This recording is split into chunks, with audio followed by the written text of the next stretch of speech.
गर्दा न्यूज की तरफ से आप सभी दर्शकों को दशहरे की हार्दिक शुभकामनाएं। दशहरे की पवित्र परंपरा, शुभता के प्रतीक नीलकंठ के दर्शन। बोचहा विधानसभा के साथ साथ पूरे बिहार और देशवासियों को दुर्गा पूजा की हार्दिक शुभकामनाएं।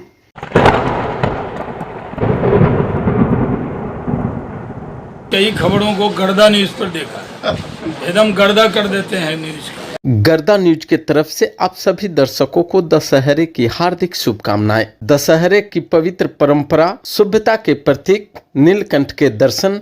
नीलकंठ तुम नीले रहियो, दूध भात का भोजन करियो, हमारी बात राम से कहियो। इस लोकोक्ति के अनुसार नीलकंठ पक्षी को भगवान का प्रतिनिधि माना गया है। दशहरा पर्व पर इसी पक्षी के दर्शन को शुभ और भाग्य को जगाने वाला माना जाता है, जिसके चलते दशहरे के दिन हर व्यक्ति इसी आस में छत पर जाकर आकाश को निहारता है कि उसे नीलकंठ पक्षी के दर्शन हो जाएं, ताकि साल भर उनके यहाँ शुभ कार्य का सिलसिला चलता रहे। इस दिन नीलकंठ के दर्शन होने से घर के धन धान्य में वृद्धि होती है और फलदायी एवं शुभ कार्य घर में अनवरत होते रहते हैं। सुबह से लेकर शाम तक किसी वक्त नीलकंठ दिख जाए तो वह देखने वाले व्यक्ति के लिए शुभ होता है।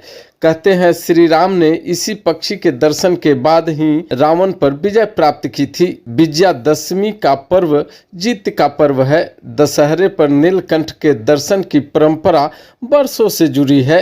लंका जीत के बाद जब भगवान राम को ब्राह्मण हत्या का पाप लगा था, भगवान राम ने अपने भाई लक्ष्मण के साथ मिलकर भगवान शिव की पूजा अर्चना की एवं ब्राह्मण हत्या के पाप से खुद को मुक्त कराया। तब भगवान शिव नीलकंठ पक्षी के रूप में धरती पर पधारे थे। नीलकंठ अर्थात जिसका गला नीला हो। जनश्रुति और धर्म शास्त्रों के अनुसार भगवान शंकर ही नीलकंठ है। इस पक्षी को पृथ्वी पर भगवान शिव का प्रतिनिधि और स्वरूप दोनों ही माना गया है। नीलकंठ पक्षी भगवान शिव का ही रूप है। भगवान शिव नीलकंठ पक्षी का रूप धारण कर धरती पर विचरण करते हैं। ये किसानों के मित्र भी हैं। वैज्ञानिकों के अनुसार यह भाग्य विधाता होने के साथ साथ किसानों का मित्र भी है, क्योंकि सही मायने में नीलकंठ किसानों के भाग्य का रखवाला भी होता है, जो खेतों में कीड़ों को खाकर किसानों की फसलों की रखवाली करता है। नमस्कार, मैं डॉक्टर ममता रानी, राष्ट्रीय कार्य समिति सदस्य, भाजपा महिला मोर्चा, सह प्राचार्य LNT कॉलेज 94 मुजफ्फरपुर नगर विधानसभा के सभी वासियों को इस नवरात्र की, दुर्गा पूजा की और विजयदशमी की हार्दिक शुभकामनाएं देती हूं।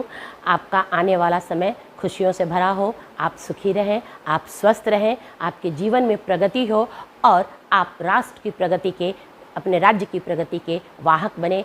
कोटि कोटि शुभकामनाएं। माननीय प्रधानमंत्री नरेंद्र मोदी जी और माननीय मुख्यमंत्री नीतीश कुमार जी के विकास के योजनाओं के साथ बिहार इतना प्रगति कर रहा है कि इस बार विपक्ष मुद्दा विहीन हो गया है। विकास की नई गाथा लिखी जा रही है। वो सड़क हो, वो एयरपोर्ट हो, वो बिजली का हो, 125 यूनिट बिजली की बात हो, महिलाओं के लिए योजना की बात हो, बच्चों के लिए 100 रुपया में किसी भी चीज़ के लिए आवेदन करने की बात हो, वकीलों को स्टाइपेंड की बात हो, बेरोजगार जो हमारे स्नातक हैं उनके लिए स्टाइपेंड की बात हो। तमाम चीज़ों में बिहार दिन दुनी रात चौगुनी प्रगति कर रहा है और यह सच विपक्ष को बहुत जल्द आने वाले चुनाव में समझ में आ जाएगा, जब इस बार फिर से NDA की बिहार में सरकार बनेगी और विपक्ष का तो ऐसा सफाया होगा कि वो विपक्ष में बैठने लायक भी नहीं रहेंगे, क्योंकि बिहार की जनता परिवर्तन की वाहक रही है और वो इस चीज़ को बाखूबी समझती है कि विकास यही NDA की पहचान है।